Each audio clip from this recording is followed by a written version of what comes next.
Have you ever seen a Spark job restart even when your code was perfectly fine? The job was almost complete. Suddenly, everything started again.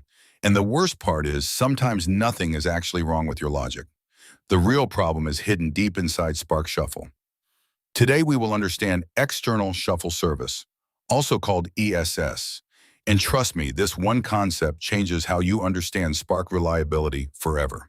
By the end of this video, you will understand shuffle failures, dynamic allocation, production tuning, and real-world Spark engineering. Before we understand ESS, let us quickly revisit how Shuffle works. We have multiple executors processing data in parallel. Each executor generates shuffle data, reduce tasks, then fetch data from all executors. Simple so far, right? But here is the catch most beginners miss. Shuffle data lives inside executors, and that sounds harmless at first, until an executor disappears. Interview definition. Shuffle is the process of redistributing data across partitions during operations like joins, group by, reduce by key, and order by. And shuffle is expensive because it involves disk, network, memory, and serialization together. Now imagine this. Your Spark job is running perfectly. Everything looks stable, and suddenly one executor crashes. Now here comes the real problem. The shuffle data was stored inside that executor. So when the executor dies, the shuffle data also dies, completely. This is one of the biggest reliability challenges in Spark. Executors are ephemeral. That means executors can be removed, restarted, or lost dynamically. And that creates a dangerous dependency between executors and shuffle data. Now, things get painful. The reduce stage tries to fetch shuffle data, but the data is already gone. So what does Spark do next? Spark recomputes the entire stage. Yes, the whole stage. A single executor failure can force Spark to rerun massive computations again, and this increases latency, cost, and cluster resource usage. This is why shuffle failures become extremely expensive in production systems. Interview point. If shuffle blocks become unavailable, Spark reruns parent stages to regenerate lost shuffle data. But here is the bigger question. Why does Spark lose shuffle data in the first place? The issue is not failure itself. Failures are normal in distributed systems.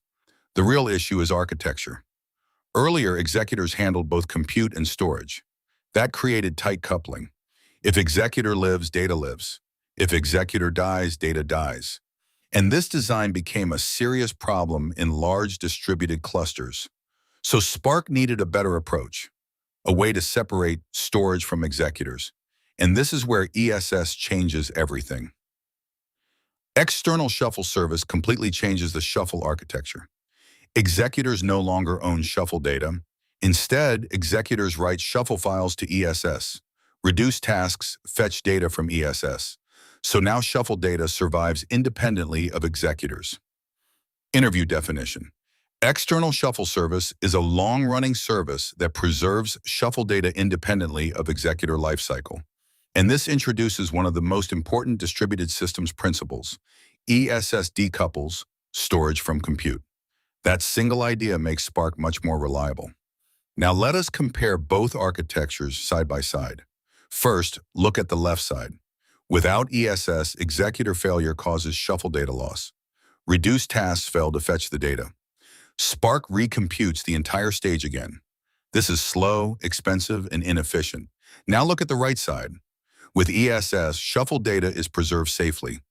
Even if the executor fails, reduced tasks still fetch the data successfully. No recomputation is required. And this is the biggest advantage of ESS. Executors can fail, but the Spark job keeps running smoothly. Now things become even more interesting, because this problem gets much bigger in production systems. Spark can automatically add and remove executors based on workload. This feature is called dynamic allocation. Sounds great, right? But earlier, removing executors could also remove shuffle data. So scaling became risky. Clusters could scale down successfully, but jobs could fail later during shuffle fetches. And this became a major production issue. Now look at what changes with ESS.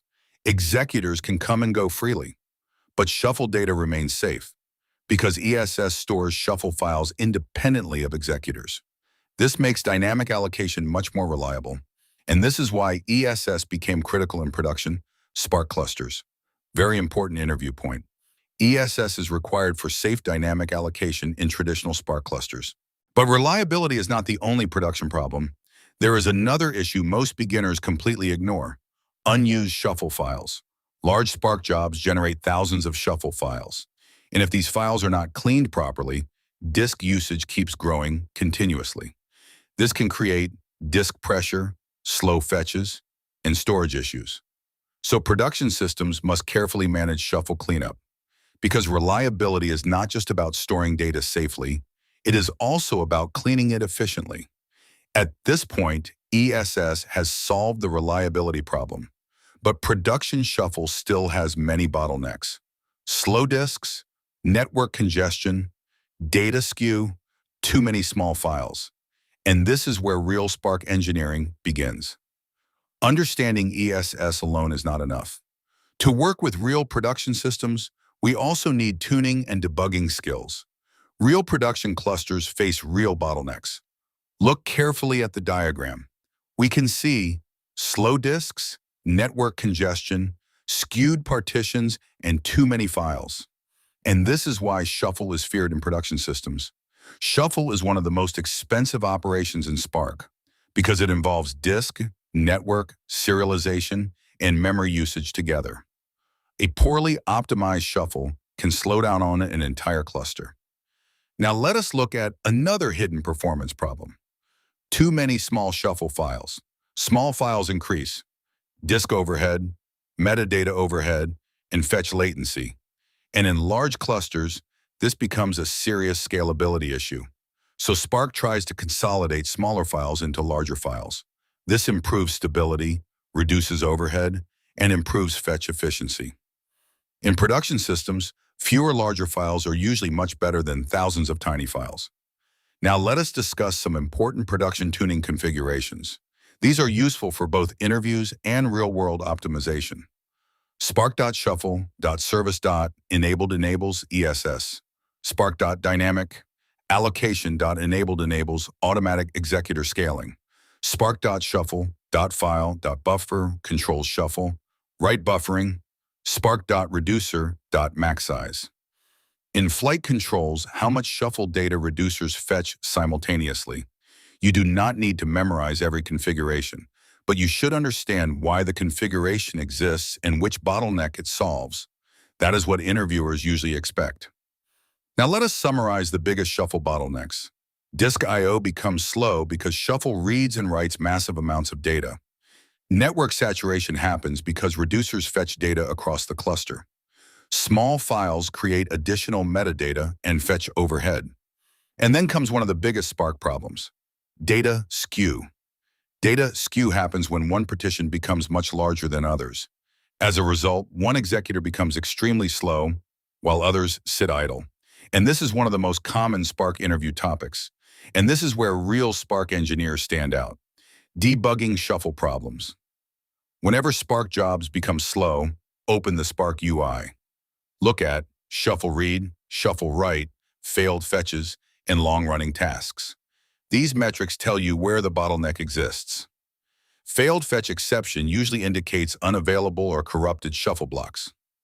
Long-running tasks often indicate skew. Real production engineers spend a lot of time analyzing shuffle metrics because optimization always starts with debugging. Now let us build the final production mental model. Reliable Spark jobs require three things together: ESS for reliability, tuning for performance, debugging for production stability. Production Spark is not just writing transformations. Production Spark is shuffle engineering, and understanding shuffle deeply is what separates beginners from strong Spark engineers. If this video helped you understand shuffle, ESS, dynamic allocation, tuning, and debugging, then support the channel. Like the video, subscribe to the channel, and share it with anyone preparing for Spark interviews, data engineering roles, or production Spark work. Thank you for watching, and I will see you in the next Spark Deep Dive.